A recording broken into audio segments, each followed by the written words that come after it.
আমার ঘরের কাজ কিন্তু ইতিমধ্যে শেষ হয়ে গিয়েছে এবং আমি এক টুকরো কাপড় এনেছি, যেটা দিয়ে আমি আমার বিছানা ঠিক করব এবং সেখানে থাকার জন্য একটু ভালোভাবে গুছিয়ে দেব।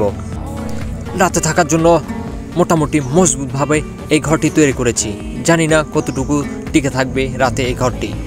কোনো রকম যদি মোটামুটি বেশি ধরনের কোনো বাতাস হয় তাহলে এই ঘরটি টিকে থাকার সম্ভাবনা খুবই কম, কেননা এটি মোটামুটিভাবে বানানো হয়েছে। অনেক সুন্দর একটি ঘর বানিয়ে ফেলেছি আমি। রাতে থাকার জন্য এখানে আমাকে কয়েকটি মশাল তৈরি করতে হবে এবং মশালগুলোর জন্য আমাকে কয়েকটা লাঠির ব্যবস্থা করতে হবে।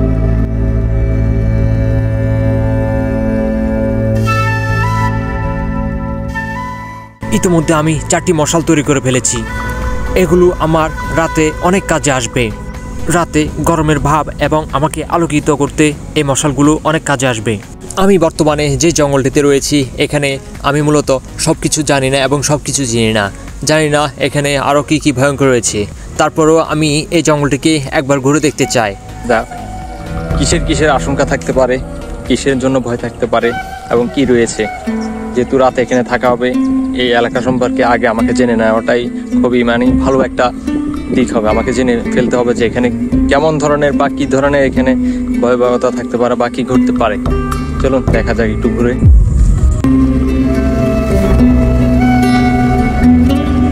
এটি হচ্ছে অঞ্চলের মিডল সাইডটি, ঠিক আছে, মিডল সাইড সম্পূর্ণ খোলামেলা এবং জঙ্গল আছে, ঠিক আছে। আমি দেখি এখানে কখন কী রয়েছে। এখানে যে বলছিল অনেকে যে বাগদান আছে বা এরকম কিছু আছে, সেটি একটু আমি দেখতে চাই। এই জঙ্গলে দিনে যদিও কিছু না দেখা যায়, কিন্তু রাতের একটা ভয়াবহতা রয়েছে এবং আমার কেমন জানি গা শিহরিত, আমার গায়ে কাঁটা দিয়ে আসছিল, বার হয়ে আসছিল আমার গা। জানি না এমন কেন হয়েছে। যদিও আমার মনে কিছুটা ভয় লেগেছিল, অর্থাৎ আমার গায়ে যে কাঁটাটা এসেছিল তা ভেবে কিন্তু আমি আমার চ্যালেঞ্জটা রেখে দিইনি। আমি কিন্তু আমার চ্যালেঞ্জটা সম্পূর্ণ করার জন্য আমি সবসময় এগিয়েছিলাম এবং আমি প্রতিজ্ঞা করেছিলাম যাই হয়ে যাক না কেন আমাকে এই চ্যালেঞ্জ সফল করতেই হবে। রাতে আগুন ধরানোর জন্য আমার কিছু শুকনা কাঠের প্রয়োজন পড়বে, তাই আমি এখন থেকেই কিছু শুকনা কাঠ সংগ্রহ করছি।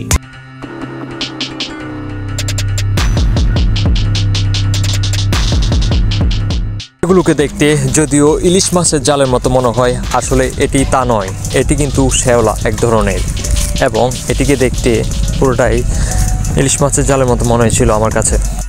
আমি কিছুটা নিয়েছি, যেহেতু এগুলো অনেক শুকনো, হয়তো আমার আগুন ধরানোর ক্ষেত্রে কাজে আসতে পারে।